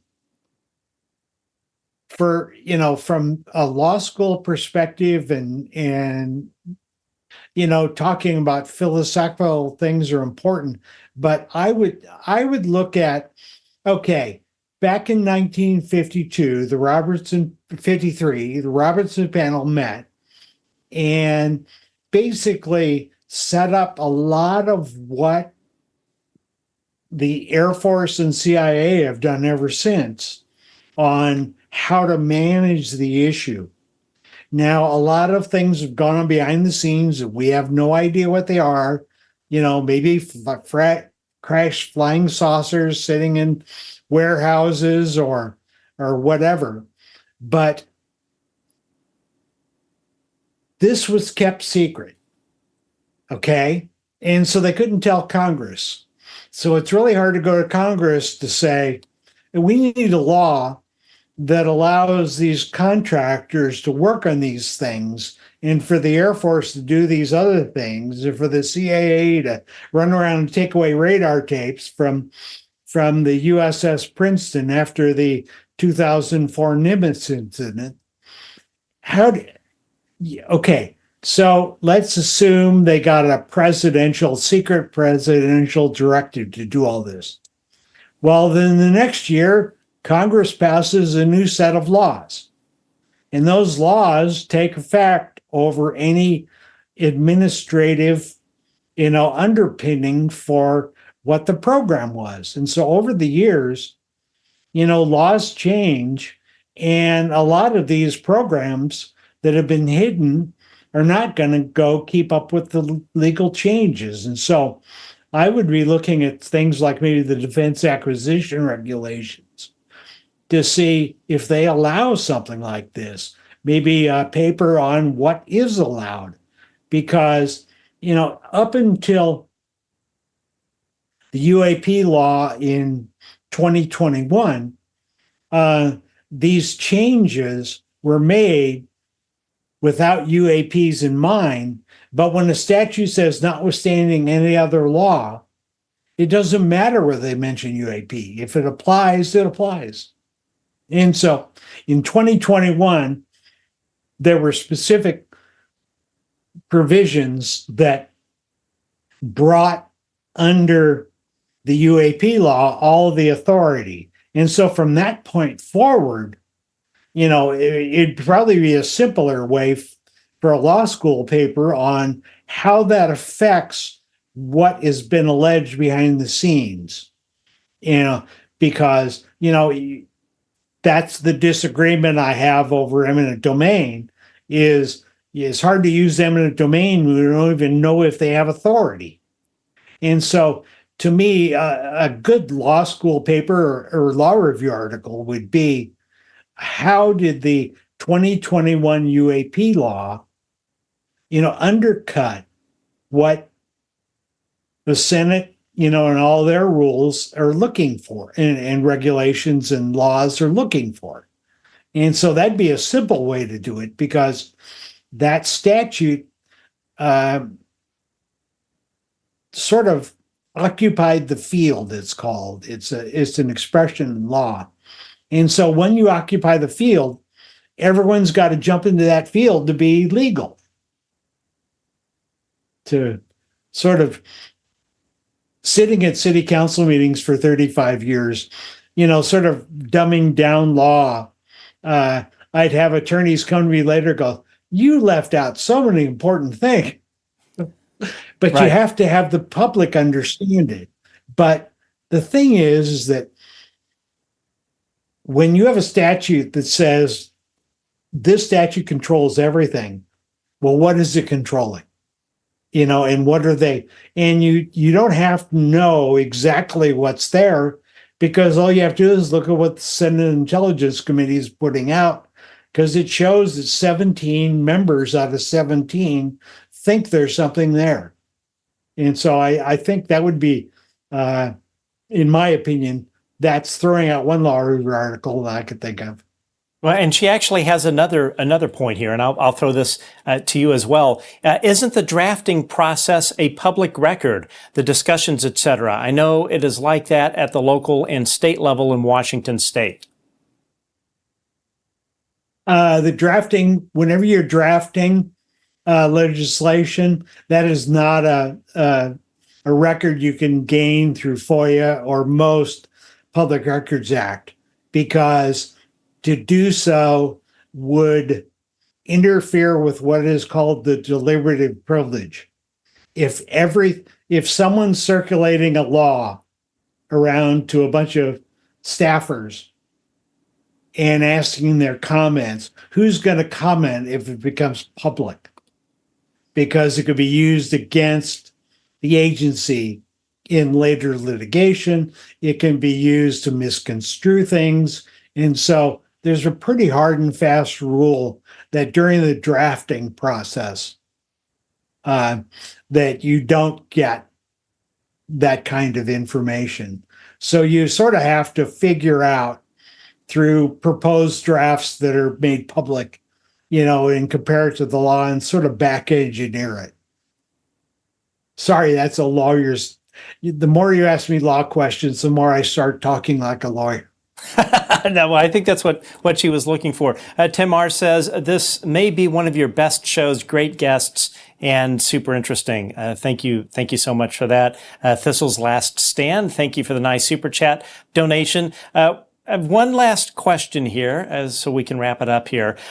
This is really, I had never thought of this. Jay asks, isn't anyone concerned that disclosure might precipitate a mass devaluation of life through the realization that we're insignificant? Could this not lead to chaos and undermine civil life?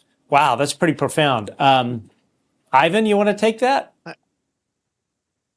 I don't know. My intuition is no. I just, intuition. I mean, first of all, and I don't know who proposed that question. It's a very good question. It's a very interesting question. So kudos. But just hearing it, right? Or even knowing, for example, that, if there were, as Karl Nell suggests, a non-human intelligence and it's out there and it's, from my eyes, and again, I'm not an experiencer, I see them sort of intermittently appearing in the mid-atmosphere and perhaps exsanguinating cows. I don't know what to make of this other thing that's out there, honestly. And so if it is, I don't feel like my life is less important. I don't feel that anybody else's life is less important. If that was kind of the implication of the question, that, that as humans, if we learn that we're not the highest on the totem pole, that we'll suddenly treat each other negatively or with less respect, doesn't make me, to me personally, it just suggests that there's a larger cosmology out there, and that, and that we, that we should still have the caring, we're special in that way, in the sense that we're human beings. So, to me, I don't see that, but maybe I'm misunderstanding the question. I don't think it would lead to a large scale devaluation of human life. I think what is, presently the devaluation of human life is, whatever it is that's preventing us from knowing about this phenomena is itself a devaluation or a disrespect of the autonomy of the individual to know reality. So to me, that is the more pressing concern. And Sure. To me, that's the more concern, rather than suddenly we think, oh, well, you're just a human being. You're not a top level alien from, Alpha, whatever, and so now I Right. can get rid of you easily. I don't think that's the case. There you go. All right. So, Jim, how can our viewers follow your work and find your books? Well, my book's on Amazon, and you can buy both. The books are on Amazon, and you can buy them. You have to order them from bookstores. So either do it that way. I have a website, which I haven't spent much time on lately because I've been real busy on this, with all this legislation hitting us. But and also following all the scoops on your show. I mean, you've had one after another. Yeah, And so, but when I draft something like a small paper, sort of a mini version of what Ivan has been talking about, I post it on a website, jplufo.com. I'm Great. James Patrick Lough. I'm not stealing Jet Propulsion. You're not Jet Propulsion Laboratory, JPL.com. No, Ivan, and I'm at Jim at jplufo.com. all right. Ivan, for how my can email address. Okay, Ivan, how can folks find your work? So first of all, I'm not prolific on Twitter, but they can always send me a direct message or whatever they need to do at Ivan_Hannel, Hannel, at twitter.com. I'm also available on LinkedIn under, I think, I'm not sure if it's Gerald Ivan Hannel. That's my first name. I never go by it, or just Ivan Hannel, but I'm on LinkedIn. Or you can just email me to ivanhannel@gmail.com. And I hope if the UFOs control group is listening, please don't send me something that's going to screw up my computer. Yeah. But I will say this is a call, for those of you who are out there who know attorneys or people who would be interested in this. I dare say even people who might have something to disclose, whistleblowers. I think NPI is a good place to consider. And I think one of the things attorneys can do, whether we have, and to my knowledge, none of us immediately have security clearances, so there's an issue there. But I think that attorneys can help frame issues, ask questions to help you present your best public face, and make you think about things in a different way. But like I said, my particular passion, I think, and by the way, kudos to all the NPI attorneys, many of them who I've not mentioned today for one reason or another. But Sean and Hunt and others, and certainly Danny himself, and Jim is, to me, a phenomenal intellect and a good person. And I think we're trying to do something to move things forward. And I hope that we can do so. So if you have something you want to tell us, or if you want to become a part of NPI, I guess I'd say we're open to hearing from you. And Matt, your show is a great one. There's many others who are great, and I try to watch as many as I can, while at the same time dealing with life, a lot of law. But just keep going. You're doing great work, and Thank you. A lot of positive support for you. And to everybody in the audience out there, I think we will get to this at some point. We will. I can't join you in the Congress for the desert thing, but or whoever's going to that. But I really think that we're on the road here to something. And if it is all true, as Colonel Nell, and I have no reason to doubt him, suggests that it is, and he's a person I'd love to meet. But if it is all true, we may be living in a very different reality of understanding in some time frame. I don't know what it is, but it's important that we take, that we engage this and not ignore it. There's, the worst time to plan for a fire, the worst time to get together a fire evacuation plan is when there's a fire, right? Yeah. I think we need to start looking at the things like this idea of a Federalist Papers, certainly engaging much more in the legislative process and discussing these things amongst our own communities and not letting this strange stigma, because, I have to admit, even for myself, I haven't put anything on LinkedIn, I don't think, which says, about this topic. I just, maybe that's not the right forum, but I'm going to post this and repost this and take, walk the walk. So anyway, thanks very much, Matt. Really appreciate it. And thanks, Jim. You're always a great light for me personally. And Danny, if you're out there, all the MPI attorneys, thanks so much. Awesome. Guys, thanks for joining us and have a wonderful Memorial Day.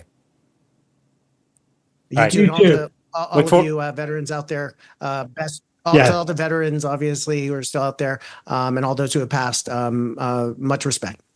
Absolutely. Awesome. Guys, thanks for joining us.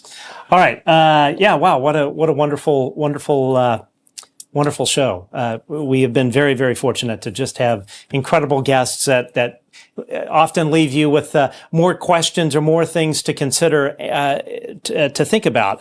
And, there were a couple of things that came to me during this conversation, just listening to Jim and Ivan. And one of them is that the authority must be taken away from the Pentagon and the IC, because you can't trust them to be honest with Congress or the American people about any of this. It's one thing if maybe there were just like one infraction and okay, they made a mistake, but by and large, they are honest with the American public. But there is such a long history of the Pentagon and the intelligence community just flat out lying to the American public, especially, there are so many examples. You have, you have, as either Ivan or Jim mentioned, the whole weapons of mass destruction thing. You had the Pentagon and the IC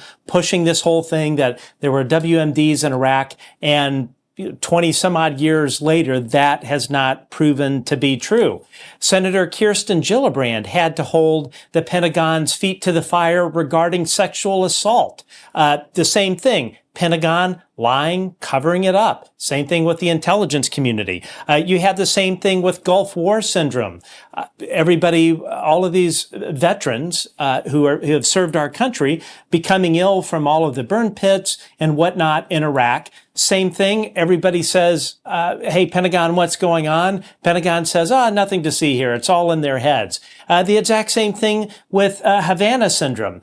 If you go back and look at our website on YouTube, I think 4 or 5 interviews ago, we had the attorney Mark Zaid on, who is representing many of the Havana syndrome victims. And he has concrete proof that he is going to be presenting, and he spoke about this at a recent congressional hearing, concrete proof that he will present in a skiff to the appropriate intelligence and armed services committees that the CIA has willfully been lying to Congress about Havana syndrome. And the list just goes on and on and on. Back in the 50s and 60s, Operation Mockingbird, which came to light during the Church Committee hearings in the Senate, where we discovered that the CIA had been running all kinds of illegal things, including assassination, having assassination plans for people that were enemies of the country as far as world leaders. There was another thing where the CIA, in coordination with the Army, had developed a chemical weapons plan that they had hidden from Congress. Again, the CIA and the Pentagon lying flat out to Congress. We also also found out in terms of Operation Mockingbird that the CIA had on their payroll something like 400 American journalists that were being compensated for either monetarily or in a quid pro quo fashion. These folks had relationships with the CIA where if the CIA said, hey, we want you to write this particular article, these journalists would write it. We've had Ross Coulthart on our show, who has spoken about one of the issues with mainstream journalism right now, and you see this with the New York Times, Julian Barnes, and others that I would propose. These folks that clearly are doing nothing but parroting what the Pentagon and the intelligence community want them to say. They are not doing real journalism. Julian Barnes is not doing real journalism. Some of these others on Washington Post, same thing. They are not doing real journalism. All they are doing is parroting what the Pentagon and the intelligence community is telling them to say. And the way that works, as Ross has explained, is as a journalist, you are only as good as your contacts. So when you're working for the New York Times and you're Julian Barnes or whoever, your employment with the New York Times is really contingent upon the quality of story and the level of access that you have as a reporter. So if you're a journalist such as Julian Barnes, who gets a call from Susan Goff, the Pentagon Public Affairs officer, to essentially write a debunking story on the UAP stuff, he ends up being in a pinch, because if he doesn't do what the Pentagon asks him to do, he may lose access. He may not get that story or that interview with someone in the Pentagon or the Secretary of Defense. So it's this horrible sort of symbiotic relationship between many of the journalists and doing their job and actually being honest with the American people. But they end up being forced into a position of, well, if I don't play game with the Pentagon and the IC, I'm going to lose my access, and then I may be out of a job. I mean, it's a horrible catch-22. Now, luckily, we have people like Ross Coulthart, like Matt Laszlo on the Hill, like Mark von Rennenkamp, Chris Sharp at the Liberation Times, who are putting journalistic ethics ahead of being ahead of their livelihood. They are doing the right and ethical thing. But unfortunately, we have a mainstream media today that is utterly, absolutely failing at being honest with the American public. They are lying to the American public through omission. And as all of us are consumers of information, and we arrive at a lot of our sort of conclusions or views on the world by what we hear in the media. And of course, all of us, I think, to a great extent, are guilty of subscribing to the media that is our own personal sort of echo chamber. It's doing a true disservice to this nation. And speaking of disservice to this nation, I want to talk a little bit about the Pentagon's disservice to our veterans.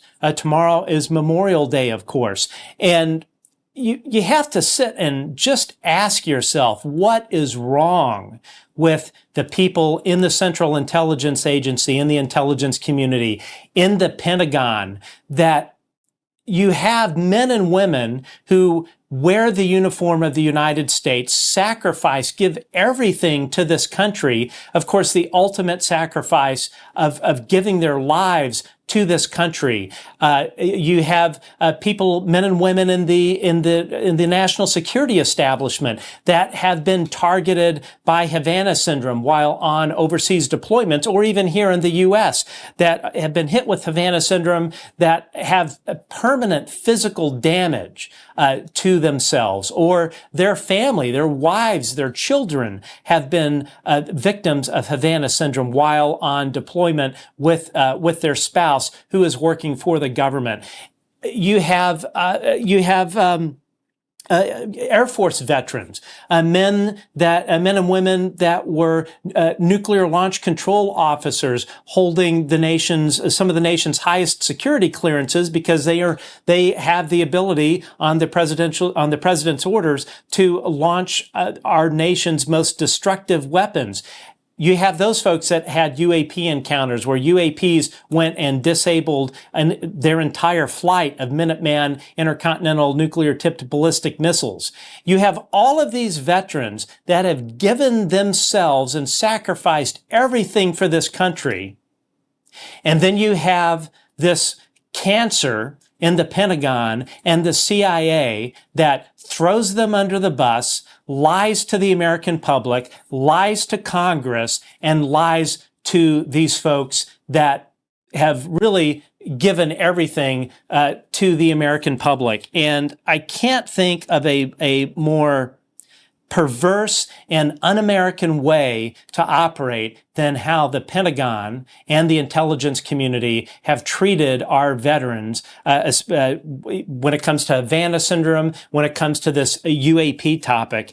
And there's just absolutely nothing more un-American than Pentagon and IC leadership that lies flat out to Congress.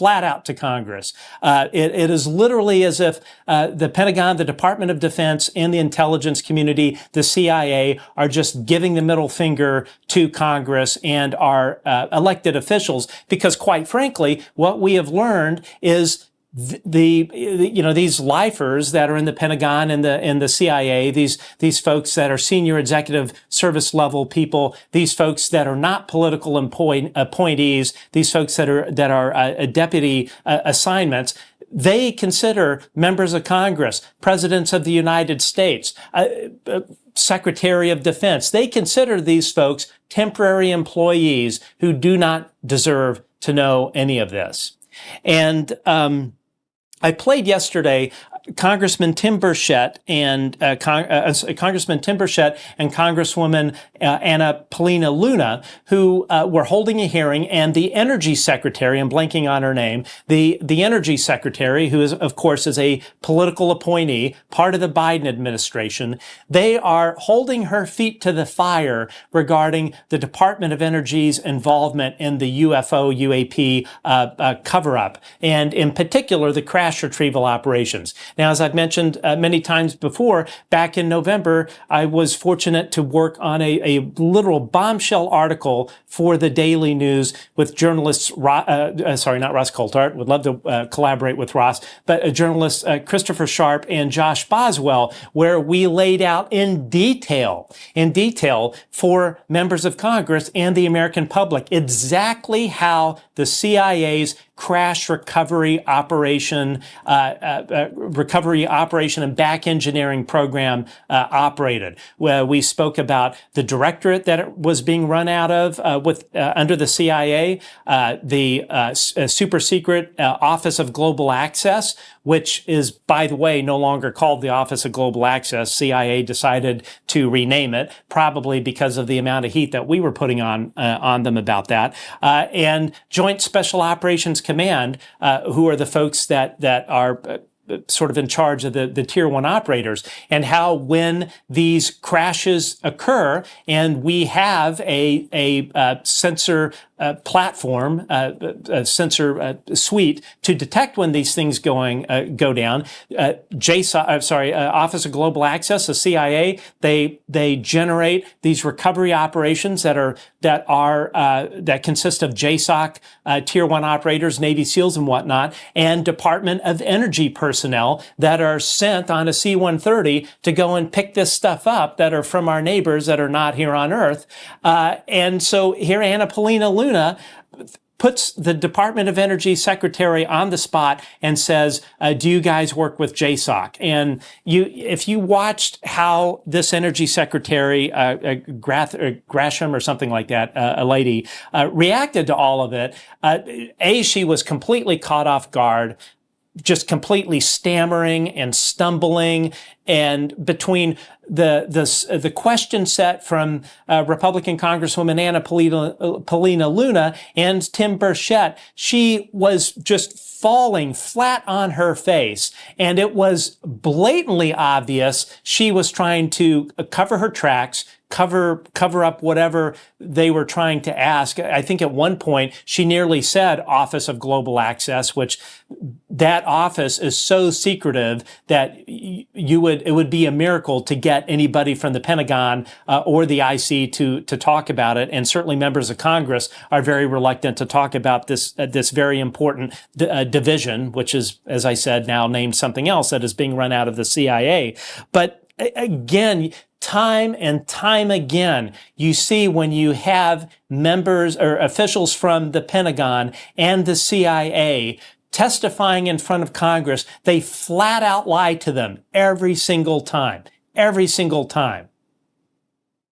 And you have to just ask yourself, if this level of dysfunction, this level of flat out ignoring the truth, this level of flat out lying to our lawmakers by the Pentagon, by the CIA, by the intelligence community, to our Congress, how is Congress supposed to do its job? It absolutely cannot. I mean, of course, we could go on and on about the dysfunction in Congress, and it is certainly the case, as I think it was either Jim or Ivan pointed out.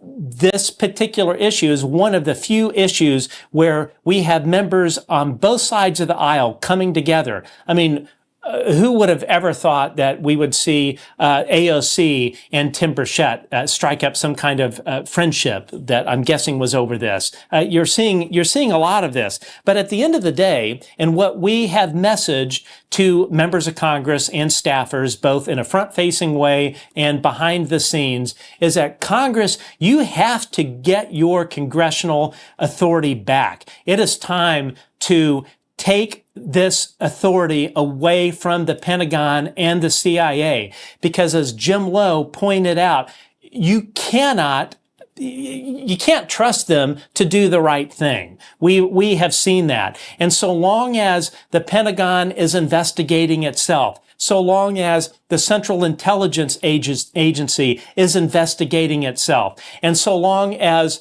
all of us in Congress have this really, frankly, unrealistic expectation that the Pentagon and the CIA are going to do the damn right thing, that is just not going to happen. The history is there. All you have to do is look at how they have operated in the past, and the frankly just flippant way that the Pentagon officials and members from the intelligence community behave in a public forum in front of our elected officials. It's disgusting, and it is not only disrespectful to the members of Congress whom these folks from the Pentagon and the CIA are the level of public disrespect and arrogance that they are showing towards our members of Congress. It's not only disrespect and arrogance being shown to Congress. In turn, it is a disrespect and an arrogance that they are showing to all of us, the American voters, all of us, the people that frankly pay their paychecks, the people that fund the Pentagon. We're going to do an episode sometime soon on the just abject dysfunction that is going on in the Department of Defense, especially when it comes to fiduciary responsibility. They literally cannot, the Pentagon cannot account for almost half of their physical assets. They cannot account for almost half of the money that Congress gives them. There was a really fantastic interview. I would encourage all of you to look it up with comedian Jon Stewart, who is a personal hero of mine. Jon Stewart going and holding the Undersecretary of Defense Kathleen Hicks, holding her feet to the fire, going, "Where is all this money going?" Trillions upon trillions of dollars, and the Undersecretary of Defense, Kathleen Hicks, who, oh, by the way, oversees AARO, the All-Domain Anomaly Resolution Office, she can't account for half of the trillions and trillions of dollars all of us as American taxpayers are giving the Pentagon. She has no clue where all of this stuff is going. So at the end of the day, all of us as Americans, we have to stop and ask ourselves, when is enough is enough? When are we going to finally say, you know what, we are mad as hell and we are not going to take this anymore? When are we going to finally say, you know what, it is not okay for the Pentagon and the CIA to throw our veterans under the bus? When are we going to say it is no longer okay for the Pentagon and the CIA to flat out lie to Congress in public settings? And I'm sure they do it in private classified settings as well. We know at the very first congressional hearing on UFOs that happened, I think, somewhat like three years ago, the director of the Office of Undersecretary of Defense for Intelligence and Security, Ronald Moultrie, absolutely refused to be briefed on UAP prior to him sitting in front of Congress. He didn't want to be briefed. You know why? So he had plausible deniability. So he was briefed after the fact, after he was done talking to Congress. So he had plausible deniability. Yeah, I think you've heard Congressman Tim Burchett talk about this, and hopefully one day he will give us a call and want to come on our show, because I would love to pick his brain.